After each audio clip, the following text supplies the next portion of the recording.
Today we're starting off talking about Geo, but first I have to introduce the brand. General Motors, the six lug nut loving, Chevy shaking, hell raising, all-American car company. One of the most iconic car companies of all time. Now we all know that General Motors has been taking kind of a backseat recently as more popular Japanese brands are stepping in, like Toyota, Honda, and Subaru, that are eating up a lot of their market share, and GM, they're not responding at all. But it wasn't always this way, right? Nowadays, when you think of GM, you think, oh, my aunt's car, my dad used to drive one of those. They're not really that popular anymore in the sedan or SUV segment, as they don't make sedans anymore, and all their SUVs are either rebadged or just terrible.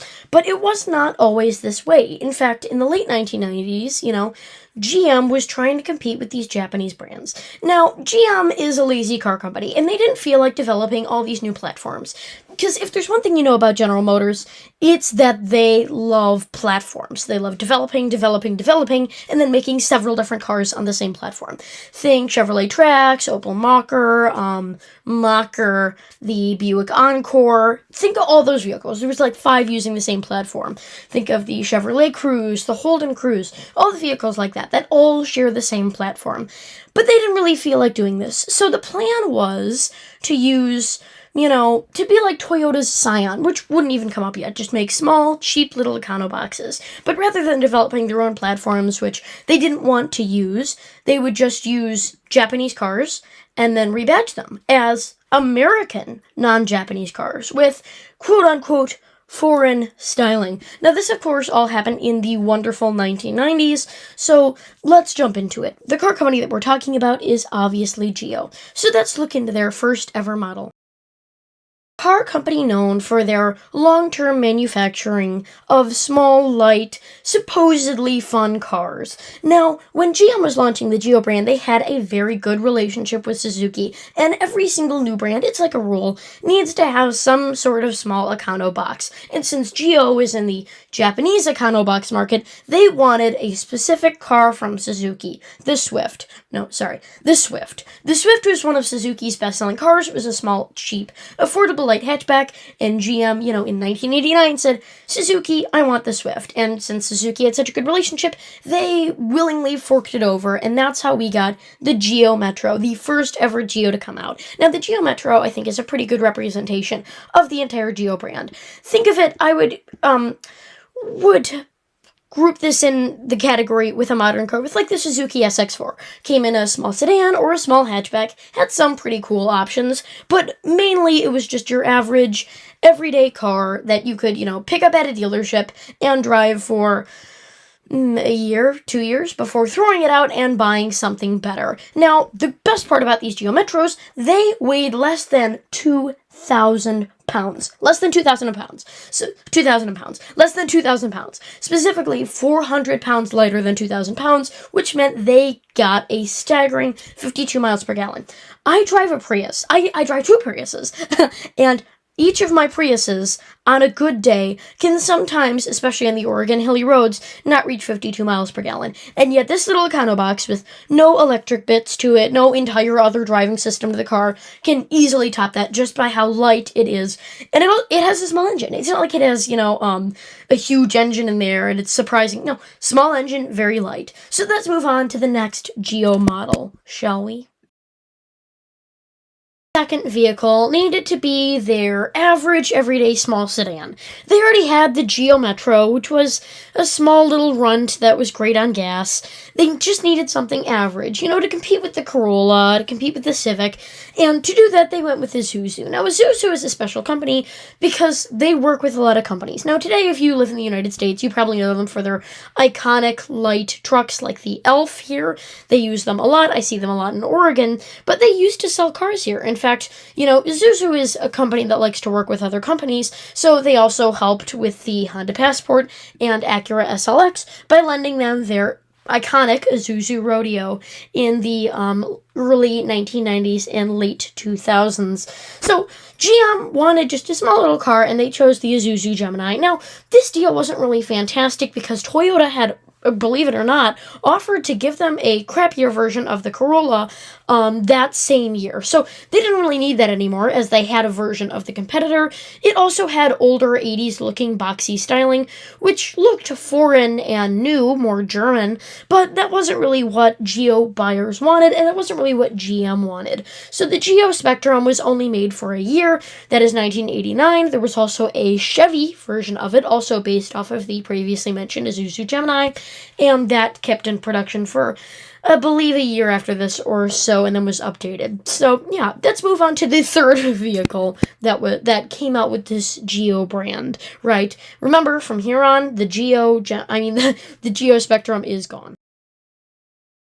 A lot for Geo, right? They've given it, 2 sedans and 1 hatchback, the Geo Metro. One sedan and 1 hatchback. The Geo Metro, which could come in a sedan or a hatchback, right? Good econo box.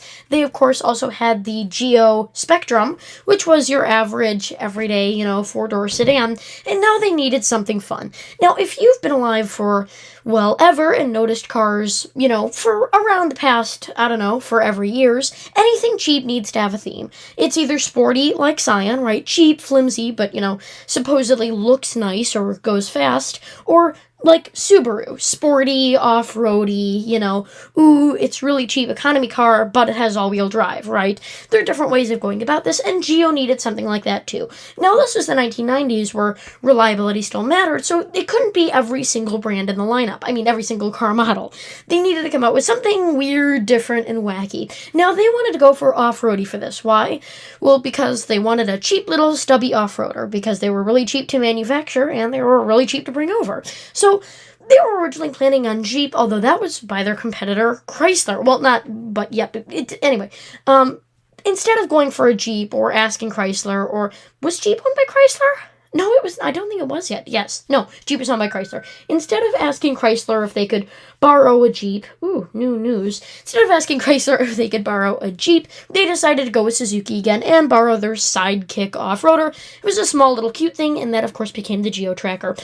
Now, Chevrolet would borrow it occasionally, but still, this was pretty much the cool Geo. Now, like I said, each brand has kind of their own theme.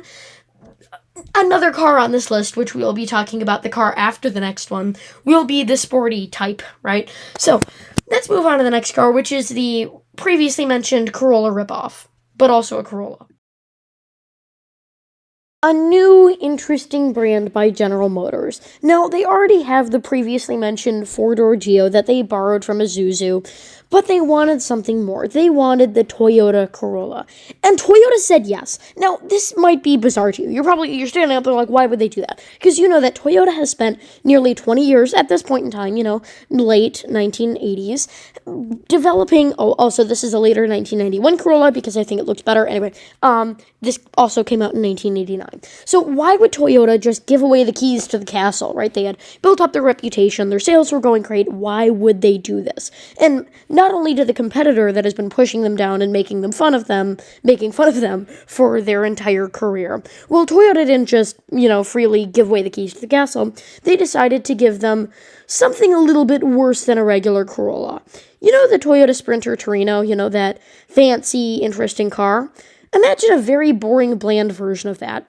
That's exactly what it is. It's like a smaller, crappier Corolla with a 3-cylinder engine. The Mitsubishi Mirage has a 3-cylinder engine, and it barely has a trunk. This is a full-size car. It was slow, and because it had such a small engine, it got okay-ish gasoline miles per gallon, and that's how we got the Geo Prism. Probably the most iconic Geo, as it was one of the most affordable ones, and it also made the most sense. Geo Metro was the most popular. This was a close second. So now we're moving on to the cool Geo, the sporty Geo, the Geo that they thought was going to entice buyers. An exciting car, and you know what time that is. It's time to go to another Japanese manufacturer and ask if they can borrow one of their best cars. This time, again, it is formally mentioned Isuzu. Now, I'm going to be a little bit shorter with this segment because this car was only made for 3 years, but it was arguably the coolest Geo by today's standards. So, what car did they take exactly? Well, the Isuzu Impulse. Isuzu's fast, sporty sedan coupe that they had been marketing for a while.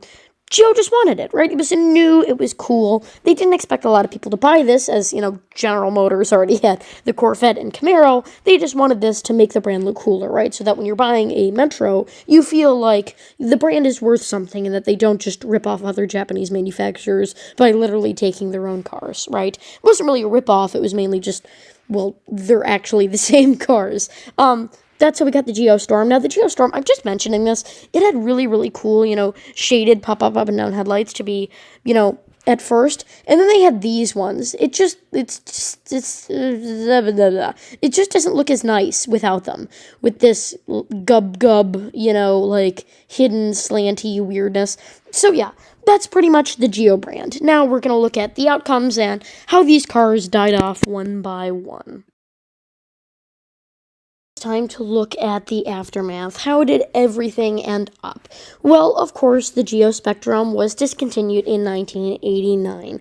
The Geo Storm was discontinued in 1993. The Geo Metro was discontinued in 2001, with the Geo Prism following in 2002, and the Geotracker was finally discontinued and moved on to a Chevy model in 2004. So what happened to all the companies that partook in this?